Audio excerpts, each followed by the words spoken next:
எதிர்வருகிற 13-14 தேதிகளில் மத்திய கிழக்கினுடைய Saudi Arabia, UAE போன்ற நாடுகளுக்கு டொனால்ட் ட்ரம்ப் பயணம் மேற்கொள்ள இருக்கிறார். இஸ்ரேலுக்கான தன்னுடைய பயண திட்டம் என்றொன்றை அறிவிக்கவே இல்லை. உடனே இஸ்ரேலிய பிரதமர் பெஞ்சமின் நெத்தன்யாகுனுடைய அலுவலகம் என்ன சொல்றாங்கன்னு சொன்னா, நாங்கள் மிக துல்லியமான மறுதாக்குதலை மீண்டும் யமன் மீது நடத்துவோம்ங்கிறாங்க. இனி யமன் மேல எங்க நடத்த போறாங்கன்னு தெரியல. ஏன்னா சனா ஏர்போர்ட்டை அடிச்சிட்டாங்க, 6 ஃப்ளைட்டை கூட அடிச்சு நொறுக்கிட்டாங்க. அதெல்லாம் நடந்ததுக்கு பிறகும் தெம்பா எந்திரிச்சு வந்து தாக்குதல் நடத்துறாங்கன்னா இனி என்ன பண்ண போறாங்கிற ஒரு கேள்வி இருக்குதா? இல்ல, நீ என்ன பண்ணினாலும் பரவாயில்லை, பாலஸ்டைன் மேல யுத்தத்தை நிறுத்துற வரைக்கும் உனக்கு அடிப்பண்டா.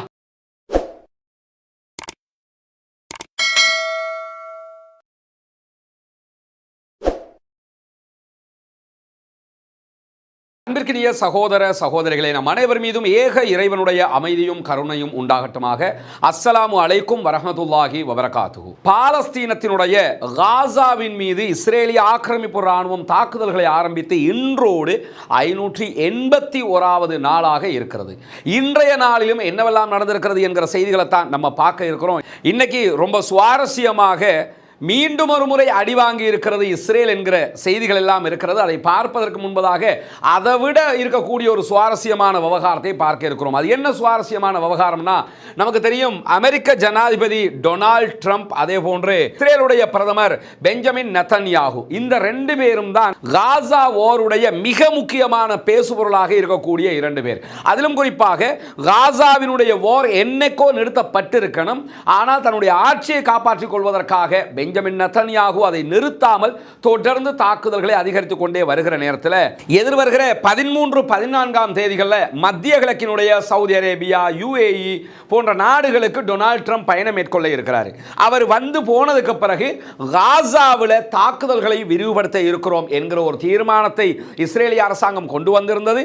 அந்த தீர்மானம் அமைச்சரவையில் கேபினெட்டில் அப்ரூவலும் ஆகி இருக்கிறது. எனவே நாங்கள் தாக்குதலை விரிவுபடுத்த இருக்கிறோம் என்று அவர்கள் அறிவித்திருந்தார்கள். ஆனால் இங்க என்ன கவனிக்கணும்னு சொன்னா, பெஞ்சமின் நெத்தன்யாகுவினுடைய இந்த அறிவிப்பை அமெரிக்கா ரசிக்கவில்லை.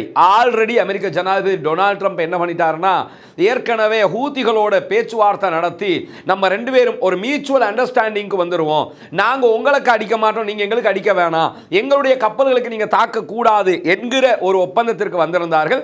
அந்த அடிப்படையில் ஹூதிகள் மீதான அமெரிக்காவினுடைய தாக்குதல்கள் நிறுத்தப்படுகிறது. அதே போன்று அமெரிக்க கப்பல்கள் மீதான ஹூதிகளுடைய தாக்குதல்களும் நிறுத்தப்படுகிறது. எனவே இந்த ஒப்பந்தம் நடைபெற்றாலும் இந்த ஒப்பந்தம் பற்றி எந்த ஒரு முனகல் சத்தம் கூட இஸ்ரேலுக்கு கேட்கவில்லை. எல்லா பேச்சுவார்த்தையை முடிச்சிட்டு ஓமான் வழியாக பேசினாங்க, பேசி முடிச்சுட்டு தான் இந்த செய்தியை வெளியே சொன்னாங்க. எனவே இஸ்ரேலுக்கு இது தெரியவில்லை என்பது இஸ்ரேலுக்கு இருக்கக்கூடிய ஒரு மிகப்பெரிய மனக்குறையா வேற மாறிடுச்சு. அதே மாதிரி நீங்க பாத்தீங்கன்னா, எப்படியாவது அமெரிக்காவை கொண்டு போய் ஈரானோட கோர்த்து விட்டுருவோம், ஒரு சண்டைக்கு இழுத்து விட்டுருவோம், வம்ப இழுத்து விட்டுருவோம் சொல்லி அதற்கும் இஸ்ரேல் பெரும்பாடுபட்டு பல காய் நகர்த்தல்களை செஞ்சுக்கிட்டே இருந்தாங்க. ஆனா டொனால்ட் ட்ரம்ப் என்ன பண்ணிட்டாருன்னா, ஈரானோடு நான் ஒரு பேச்சுவார்த்தை நடத்தி இதை முடிவுக்கு கொண்டு வர்றேன், பிசினஸ்மேன் மாதிரியே யோசிக்கிறாரு. அந்த மாதிரி ஒரு 3 கட்ட பேச்சுவார்த்தைகள் நடந்திருக்கிறது. 4ஆம் கட்ட பேச்சுவார்த்தைகளும் தற்போது நடைபெற இருக்கிறது. எனவே அதுவும் ஒண்ணுக்கு உதவாத ஒரு காரியமாக மாறி போயிடுச்சு. இஸ்ரேலால ஒன்றும் பண்ண முடியல. இப்படியான ஒரு சூழல்ல எதிர்வருகிற 13-14 தேதிகளில் மத்திய கிழக்கு வரை இருக்கக்கூடிய டொனால்ட் ட்ரம்ப் இஸ்ரேலுக்கான தன்னுடைய பயண திட்டம் என்றொன்றை அறிவிக்கவே இல்லை. இஸ்ரேலுக்கு வளமல போவார், ஆனால் நான் போகிறேங்கிற எந்த செய்தியையும் அவர் சொல்லலை. பட் என்னன்னா, ஒரு பேச்சுவார்த்தை நடைபெற்றிருக்கிறது. அது எப்படி என்று சொன்னால், மத்திய கிழக்குக்கு எதிர்வருகிற 13-14 தேதிகளுக்கு உள்ளாக உடனடியாக காசாவில் ஒரு யுத்த நிறுத்தத்தை இஸ்ரேல் கொண்டு வர வேண்டும்.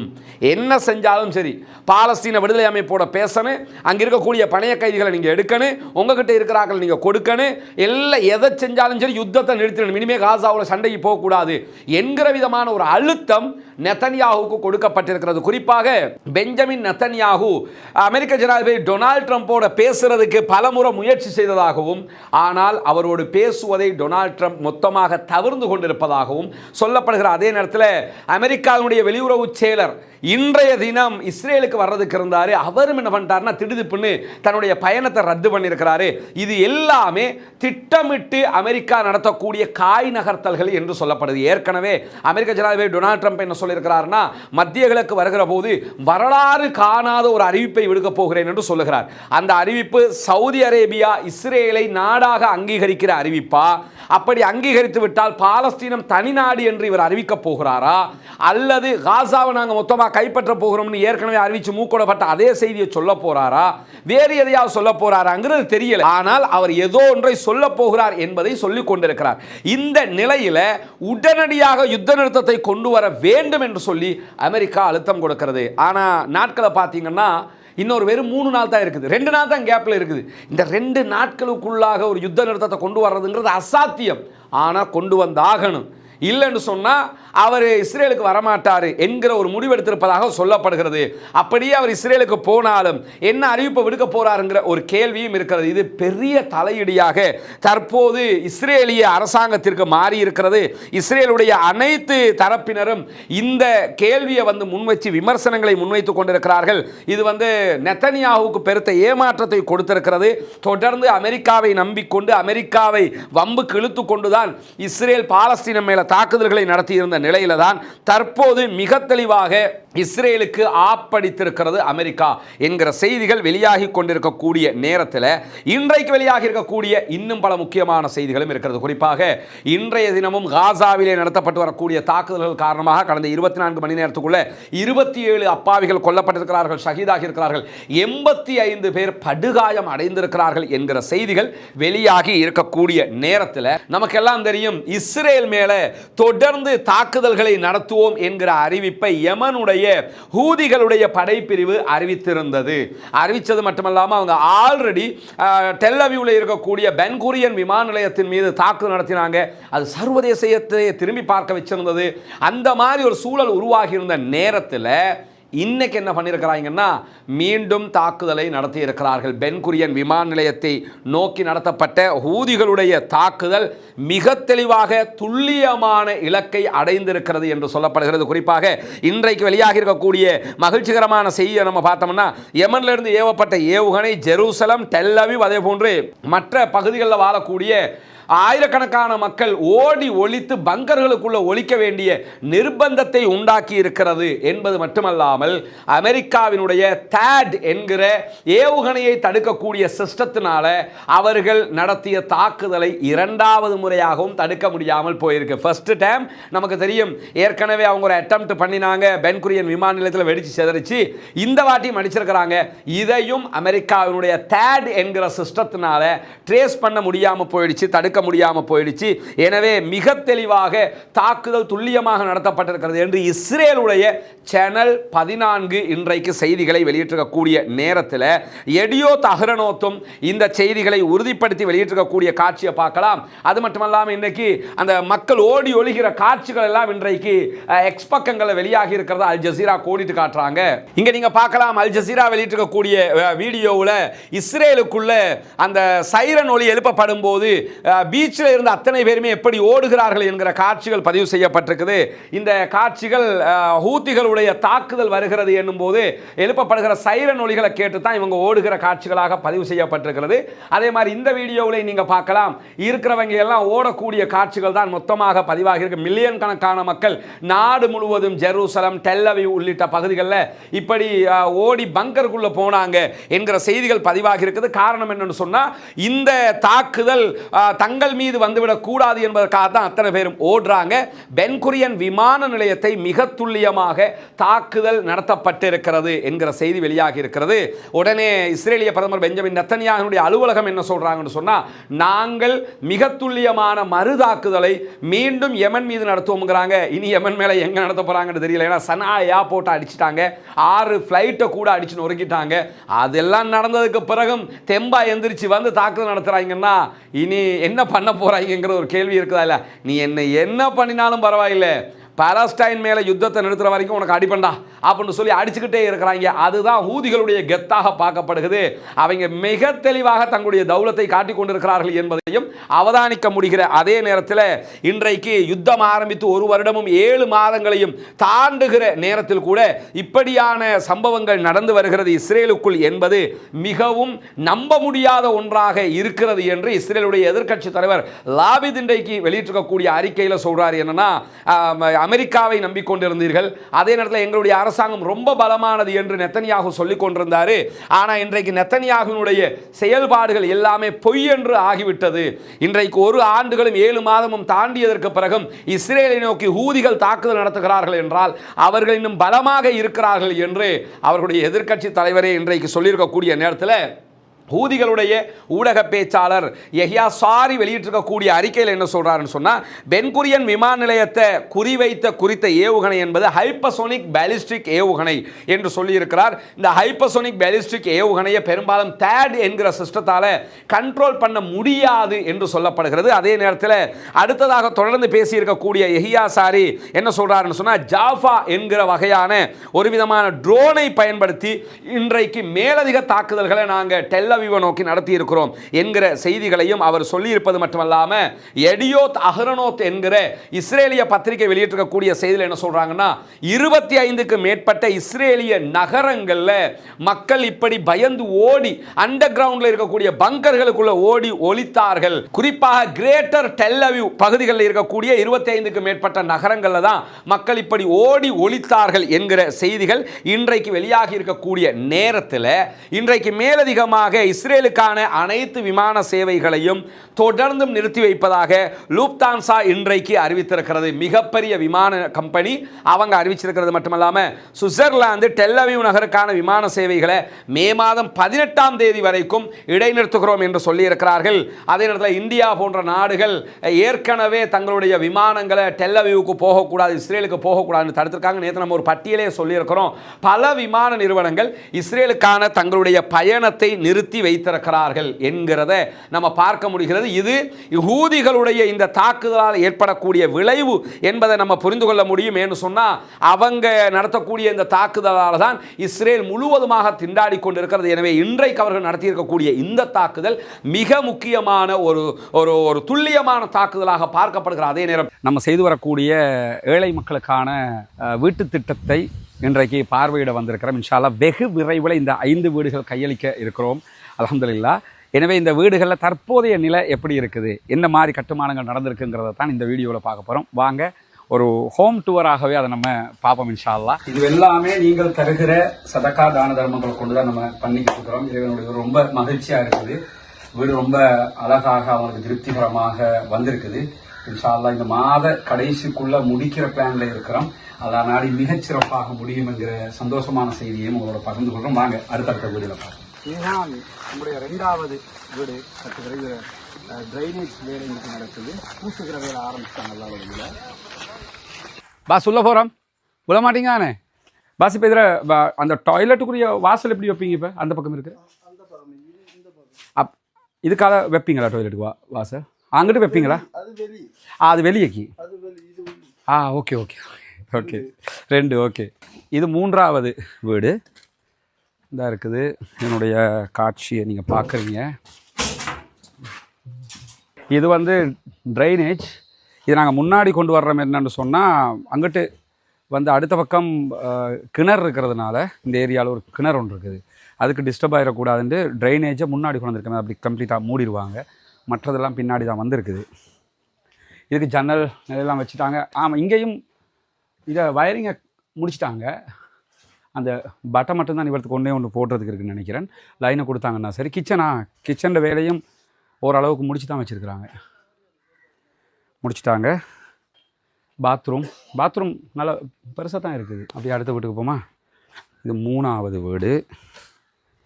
இதுக்கு உதவி செஞ்ச எல்லா சகோதரர்களுக்கும் நல்லா அருள் புரியணும். இது வந்து ஓடு மேலே போட்டுக்கிட்டு இருக்கிறோம், அதுக்கும் வந்து இறங்கி இருக்குது. இது வந்து நம்பர் 1 குவாலிட்டி ஓடுன்னு சொல்லுவாங்க. 3 குவாலிட்டி இருக்கிறதா சொல்லப்படுது. இதில் நம்ம எடுத்துருக்கிறது நம்பர் 1 குவாலிட்டி, நம்பர் 1 தான் எடுத்துருக்கிறோம். செகண்ட் குவாலிட்டியோ அல்லது தேர்ட் குவாலிட்டியோ நம்ம எடுக்கலை. ஏன்னா அதை போட்டோம்னு சொன்னால் அது நல்லா இருக்காது. அதனால் எடுக்கிற பொருட்கள் எல்லாமே அதுக்குரிய பெருமதியான ஒரிஜினல்ங்கிற வகையில் உள்ளதை தான் நம்ம பண்ணிக்கிட்டு இருக்கிறோம். ஏன்னா அது நமக்கு கட்டுற மாதிரி இருக்கணும், அந்த மக்களுக்குரியதுங்கிற அடிப்படையில். இது வந்து 4வது இடம்.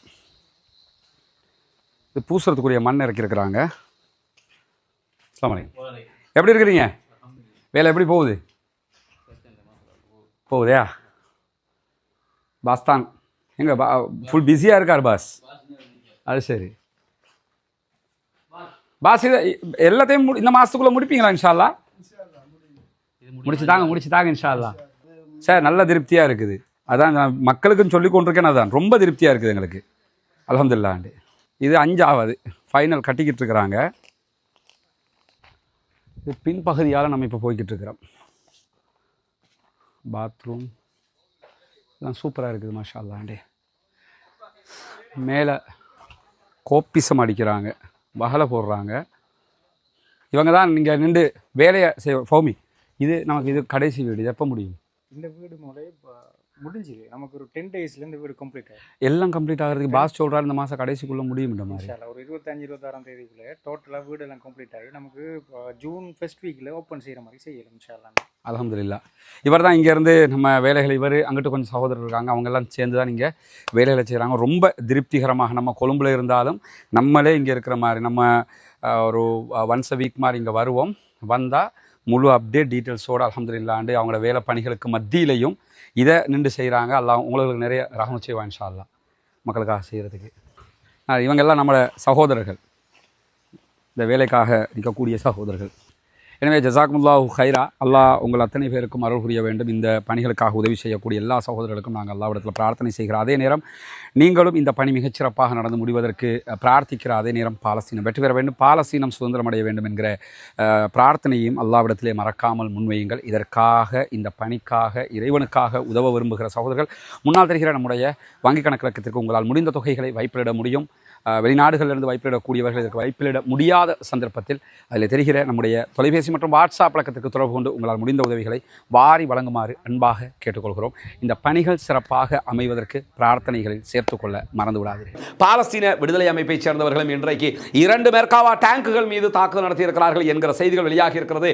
ஒரு டேங்குக்குள்ள 5 பேர் வச்சாலும் இன்னைக்கும் 10 பேர் கபருக்கு போயிருக்கிறாங்கிற செய்திகளை பார்க்க முடியும். அல் ஜசீராவினுடைய அரபு பக்கம் இது தொடர்பான செய்திகளை மேலதிகமாக வெளியிட்டிருக்கக்கூடிய நேரத்தில் இன்றைக்கு கவலைக்கிடமான மேலதிகமான ஒரு செய்தியும் வெளியாகி இருக்கு. இன்றைய தினம் இஸ்ரேலுடைய ஹாரெட்ஸ் பத்திரிகை இன்னும் ஒரு செய்தியை வெளியிட்டிருக்கிறது. ஒரு கவலைக்குரிய ஒரு செய்தி என்னன்னா, SDE தைமூன் என்கிற இஸ்ரேலிய ஒரு சிறைச்சாலையில் என்னவெல்லாம் நடக்கிறது என்பதை ஒரு ரிசர்வ் படை இராணுவத்தை சேர்ந்த இஸ்ரேலிய இராணுவ வீரரே இன்றைக்கு ஹாரெட்ஸ் பத்திரிகையில் பேசி இருக்கிறாரு. ரொம்ப கவலைப்பட்டு பேசுகிறார். அவர் பேட்டியை பார்க்கும்போது இந்த துரோகி த ட்ரைட்டர் என்ற ஒரு புத்தகம் வெளியாகி இருந்தது.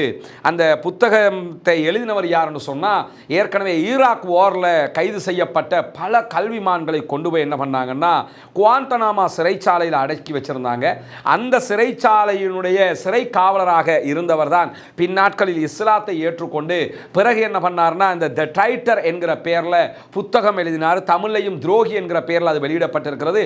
சினிமா படமாகவும் அந்த வாழ்க்கை வரலாறு எடுக்கப்பட்டிருந்தது. இன்றைக்கும் நீங்கள் அந்த புத்தகத்தை எடுத்து படிக்க முடியும்.